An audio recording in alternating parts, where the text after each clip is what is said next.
હવે એ શ્રી મહાપ્રભુજીએ શું વાપરવું, શેમાં વાપરવું, એ એમનો વિષય છે. આપનારે એ વિચાર નથી કરવાનો,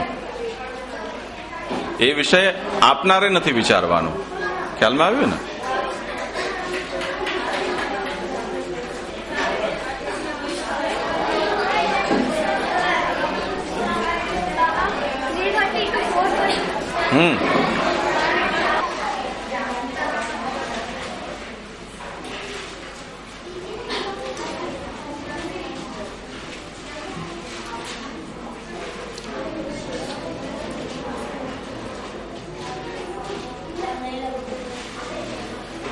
ચાલો, ઈષ્ટદેવના નામ મંત્રની દીક્ષાના દાન પૂર્વક ગુરુ શિષ્યની પ્રણાલીથી ચાલી આવતી ધર્મ સાધનાની વિશિષ્ટ પરંપરા એટલે સંપ્રદાય.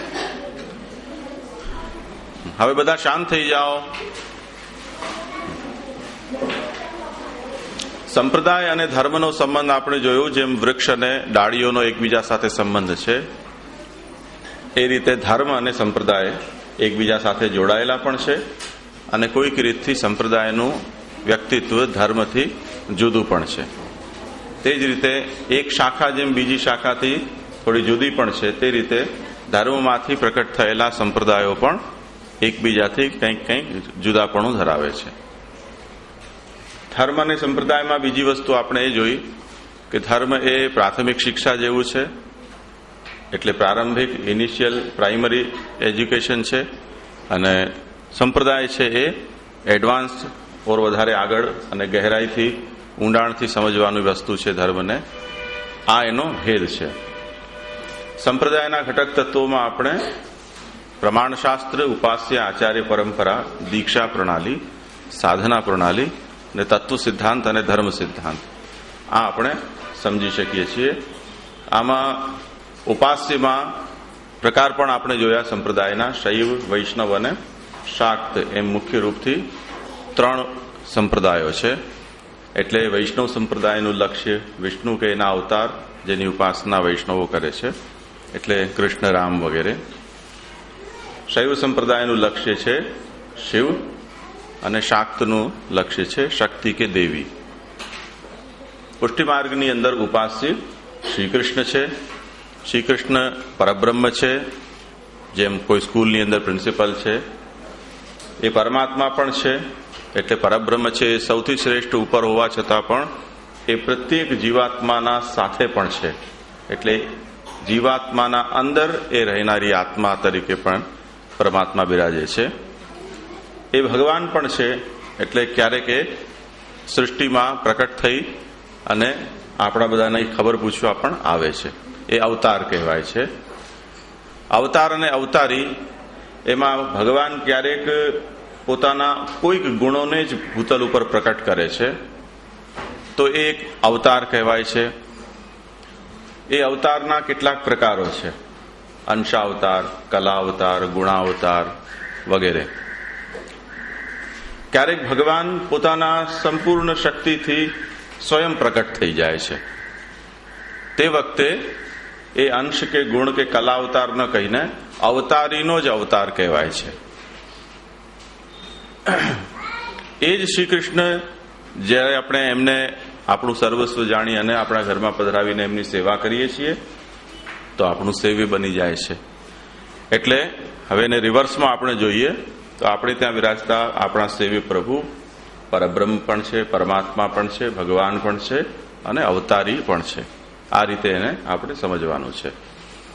એટલે આપણા ઘરે બિરાજે છે, તે પછી આપણે એના માટે બીજે ક્યાંય જવાની કે શોધવાની કે દર્શનની જરૂરિયાત રહેતી નથી. એ જ આપણા ઘરમાં છે, જે આપણા દરેક જગ્યાએ પરમાત્મા રૂપે છે, જે આ સૃષ્ટિના માલિકની માફક પરબ્રહ્મ તરીકે વર્તે છે અને જેના અવતારો પણ થાય છે. એટલે જે કંઈ પણ છે એ આપણા ઘરમાં બિરાજી રહ્યો છે, એમ શ્રી મહાપ્રભુજી આપણને સમજાવે છે. એના પછી સંપ્રદાયની આચાર્ય પરંપરા જોઈ કે જેમણે આ સંપ્રદાયને પ્રકટ કર્યો છે, એને આગળ વધાર્યો છે. આપણે ત્યાં 3 આચાર્યો છે, જેને આપણે આદ્ય આચાર્ય કહીએ છીએ. આદ્ય એટલે જે સૌથી શરૂમાં થયેલા હોય તે. કંઈ પૂછવું છે? નહીં. મહાપ્રભુ શ્રી વલ્લભાચાર્ય અને એમના બંને પુત્રો શ્રી ગોપીનાથજી અને શ્રી વિઠ્ઠલનાથજી, શ્રી ગુસાઈજી, આ 3 આચાર્યો આપણા સંપ્રદાયના પ્રવર્તક આચાર્યો છે. શ્રી મહાપ્રભુજીનો થોડો સંક્ષેપમાં પરિચય જોયો. ચંપારણ્યમાં એમનું પ્રાકટ્ય થયું છે, જે ચૌડાનગર અને ભીમારથી નદીના તટ ઉપર દક્ષિણ ભારતમાં ક્યાંક આવેલું છે, જેને હજી આપણે શોધી નથી શક્યા. તમારામાંથી કોઈક એવો શોધખોળ કરનારો નીકળશે કે જે આપણને શ્રી મહાપ્રભુજીનું પ્રાકટ્ય સ્થળ બતાવશે. ખોજશો ને, કોઈક તો ખોજશો કે નહીં? હા, એમ થોડી આશા અપાવો. શ્રી મહાપ્રભુજીના પિતાનું નામ લક્ષ્મણ ભટ્ટજી, માતા શ્રી યલ્લમ્મા ગારુજી. એમના 2 ભાઈઓ હતા, શ્રી રામકૃષ્ણ અને શ્રી રામચંદ્ર. સરસ્વતી અને સુભદ્રાજી એમના બહેન. શ્રી મહાલક્ષ્મીજી સાથે એમના વિવાહ થયા, 2 પુત્રો પ્રકટ થયા. પ્રભુએ એમને આજ્ઞા કરી અને પ્રભુની આજ્ઞાના પાલન માટે શ્રી મહાપ્રભુજી પ્રકટ થયા. આટલી વસ્તુ આપણે શ્રી મહાપ્રભુજીના સંબંધમાં વિચારી. સંપ્રદાયની દીક્ષા પ્રણાલી, એડમિશન 2 રીતે થાય છે, કેમ કે સંપ્રદાયની સાધના પ્રણાલી પણ શ્રી મહાપ્રભુજીએ 2 લેવલ ઉપર સમજાવી છે. એક શરણાગતિનું લેવલ અને બીજું સેવા. જે સેવા કરવા માટેની પાત્રતા જેની નથી એને કેવલ શરણાગતિની દીક્ષા આપવામાં આવે છે. એ પ્રાઇમરી દીક્ષા છે, પ્રાથમિક દીક્ષા છે. જેને સેવા કરવાની પણ રુચિ છે, તત્પરતા છે, અનુકૂળતા છે, એમને આત્મસમર્પણ અથવા તો બ્રહ્મ સંબંધ અથવા આત્મનિવેદનની દીક્ષા પણ આપવામાં આવે છે. એમ આપણે ત્યાં 2 દીક્ષા છે. તે પછી આ દીક્ષાના સામે દીક્ષા લેનારના કર્તવ્યો, એટલે એનો કોર્સ, એની સાધના, એનું આપણે સ્વરૂપ જોયું. વિહિત કર્તવ્યો: અનન્ય આશ્રય, પ્રભુનું શ્રવણ કીર્તન સ્મરણ, સંપ્રદાયના ગ્રંથો અને શાસ્ત્ર ગ્રંથોનું અધ્યયન, શ્રી કૃષ્ણની સેવા, એમને સર્વસ્વનું સમર્પણ, સમર્પિત પદાર્થોથી જ આપણું જીવન આપણે ચલાવવું.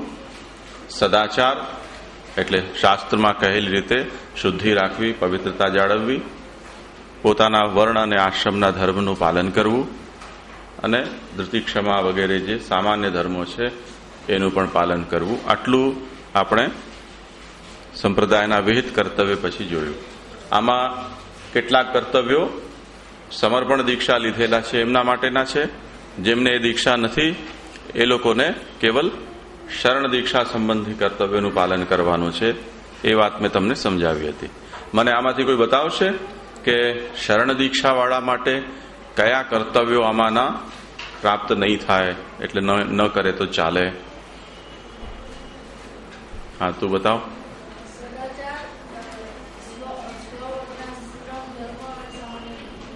અચ્છા, નચિકેત?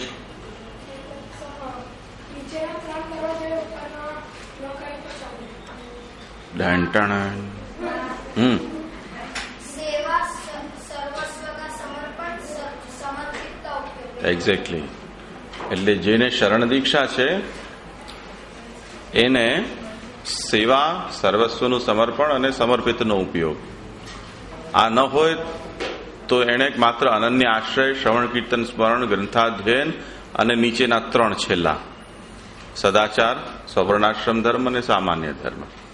આ 6 છે કર્તવ્ય, તો એને મુખ્ય રૂપથી પાળવાના જ છે. બરોબર છે? અને જેને આત્મસમર્પણની દીક્ષા છે એમના માટે આ બધું છે.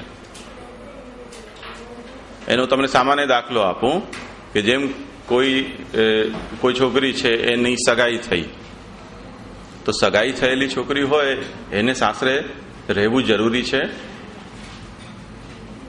એવું જોયું છે કે સગાઈ થઈને જ સીધી સાસરે પહોંચી જાય? નહીં. સગાઈ થાય ત્યારે માતા પિતાને ઘરે જ રહે. જ્યારે લગ્ન થાય ને એને વળાવે ત્યારે એને સાસરે જવાનું થાય. બરોબર છે કે નહીં? એના પહેલા નહીં. એવી રીતે શરણ દીક્ષા છે એ આપણી ઠાકોરજી સાથે સગાઈ છે એમ સમજો. જ્યાં સુધી સગાઈ થયેલી છે ત્યાં સુધી ઠાકોરજી આપણને એમ છૂટ આપે છે કે ભલે હમણાં સેવા મારી નહીં કરો તો ચાલશે, મારું શ્રવણ કીર્તન સ્મરણ કરો, મને કાગળપત્ર લખતા રહેજો, ફોન કરતા રહેજો. હવે પછી જયારે બ્રહ્મ સંબંધ થઈ જાય એટલે લગ્ન થઈ ગયા, હવે તમારે સાસરે આવીને રહેવાનું છે, ત્યાં નથી રહેવાનું. સમજમાં આવ્યું ને? એટલે ઠાકોરજી સાથે બ્રહ્મ સમાજ એટલે હસ્તમેલાપ થઈ ગયો. ઠાકોરજી આપણને ભેગા લઈ જાય ને આપણે આમ હાથ તાળી આપીને ભાગી જઈએ તો ઠાકોરજી શું કહે કે તો પછી પરણ્યા શું કામ, સાસરે નતું આવું તો. સમજમાં આવ્યું ને? તો આ આપણે જોયું. તે પછી સંપ્રદાયના બાહ્ય ચિહ્નો દેવો ભૂતવા દેવમ યજેત, જેમની સેવા કરવી છે એમના જેવા થઈને આપણે એમના સન્મુખ જવું જોઈએ. એ દૃષ્ટિથી આપણે તિલક મુદ્રા ધારણ કરીએ છીએ. જે તિલક છે એ પ્રભુના ચરણારવિંદનું પ્રતીક છે, આપણે આપણા મસ્તક ઉપર ધારણ કરીએ છીએ એવી ભાવનાથી કે આપણે આપણા પ્રભુના ચરણમાં છીએ. મુદ્રા છે એ પ્રભુના કંઈક, આપણે પ્રભુના ભક્ત છીએ તો થોડુંક આપણી પણ કોલર અપ હોય ને, થોડું આપણે ટાઈટ ચાલીએ. કોઈ અમે ગમે તેના કોઈ સેવક નથી, અમે આ સૃષ્ટિનો જે સર્વોચ્ચ સ્વામી છે એના અમે સેવક છીએ. તો એનું ગૌરવ પણ આપણા અંદર રહે એટલા માટે આપણે શંખ ચક્ર ગદા પદ્મ અને સંપ્રદાયની શરણાગતિની જે મુદ્રા છે એ મંત્રને પણ આપણે અહીંયા મસ્તક ઉપર, હૃદય ઉપર, બંને હાથ ઉપર એમ ધારણ કરીએ છીએ. 2 કંઠી પહેરીએ છીએ, એક શરણ દીક્ષાની કંઠી અને બીજી આત્મનિવેદનની કંઠી. તો જેમને બંને દીક્ષા છે એમણે 2 કંઠી પહેરવાની છે, એક દીક્ષા છે એમને 1 કંઠી પહેરવાની. સ્પષ્ટ થયું?